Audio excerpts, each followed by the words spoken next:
Hello folks, here once again in Providence's aft cabin with, I was going to say our new captain, but Jonathan, you've been here for a few months now, so we can just say Providence's captain, Captain Jonathan Fay.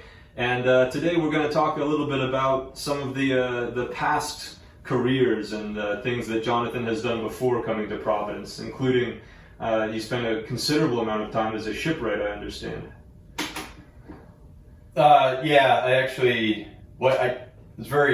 Started out with boating and sailing very young, and it kind of waxed and waned. But then I became attracted to boat construction, wood ship construction, and the art of being a boatwright or a shipwright, and that actually distracted me from my maritime sailing career a little bit. I got a little detoured there.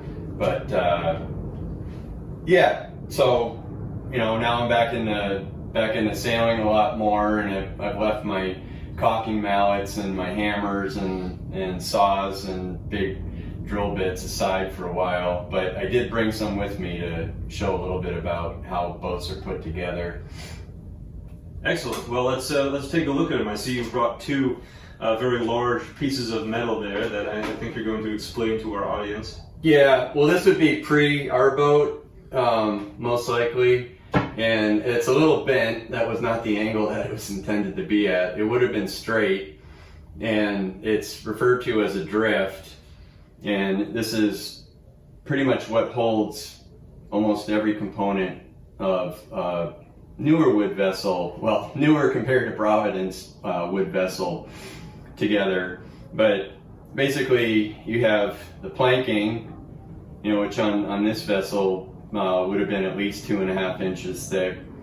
Then you have the frames, which the planking goes over, which is another minimum 6 inches to 1.5 feet thick. And then on the inside is more planking, so inside planking, or otherwise known as sealing. But then you got to run a fastener all the way through it from one end to the other to hold it all together.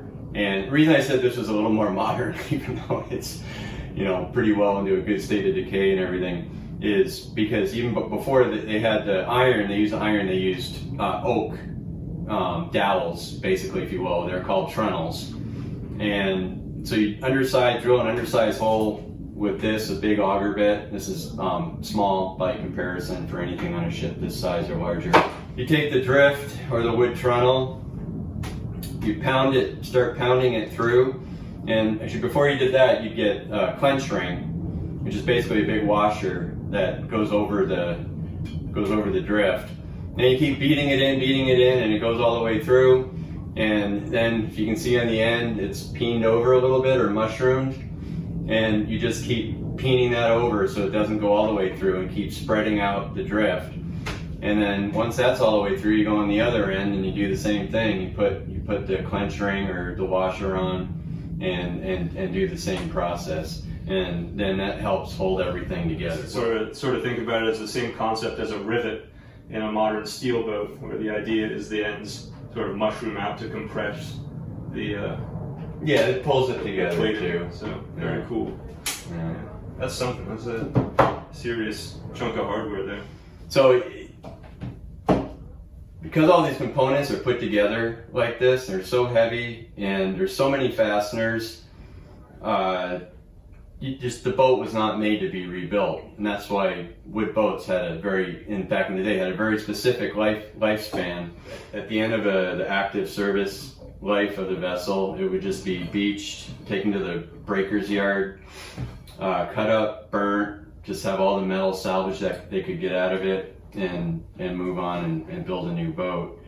The really great place to go look if you want to see some of this stuff in real life is Mallows Bay down by Quantico on the Potomac.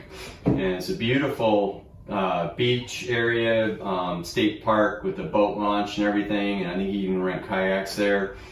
But there are over 100 vessels that were parked, just driven up on the shore, and they burnt into the water line. And same thing, they just salvaged everything they could get off of them and then torched them to the water line. But you'll go down there and you'll see a 100-foot vessel with all these things sticking up. And by the way, I did not get this from there. I think it's probably not okay to do that down there. Remove artifacts. Yeah, just check the salvage laws on that one. A lot of ocean-going sailing vessels. There's very few that have survived in their original state. But of course, the oldest commissioned naval vessel in the United States is the USS Constitution, or Old Ironsides. And on that boat, it's over 200 years old, and it has 10% approximately remaining of its original wood, and that's just a small section of the keel. But the only reason that boat is still there is because there was so much effort to preserve it, and over the years it's gone through at least 2 major restorations, and that's what's left of it. So, but yeah, it's very interesting. This is sort of a real life example of the ship of Theseus paradox, where how much can you replace of a vessel and it's still the same boat. Like Victory as well, over in Portsmouth, England.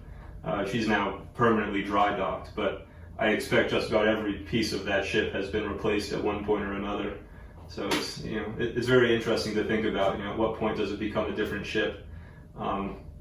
But yeah, you're right, there's very few of the old ocean-going ships left. Off the top of my head, I can think of Victory, of course, dry dock, Constitution, and I guess Charles Morgan, the old whaler. But yeah, not a lot of them left. Yeah, well, thank you all for joining us today. That's a little bit more of a get to know you with Captain Jonathan, and we will certainly be back in the future to talk more about Captain Jonathan's career both as a shipwright and as a sailor. But thanks for talking to us today, Cap, and we'll see you all next time.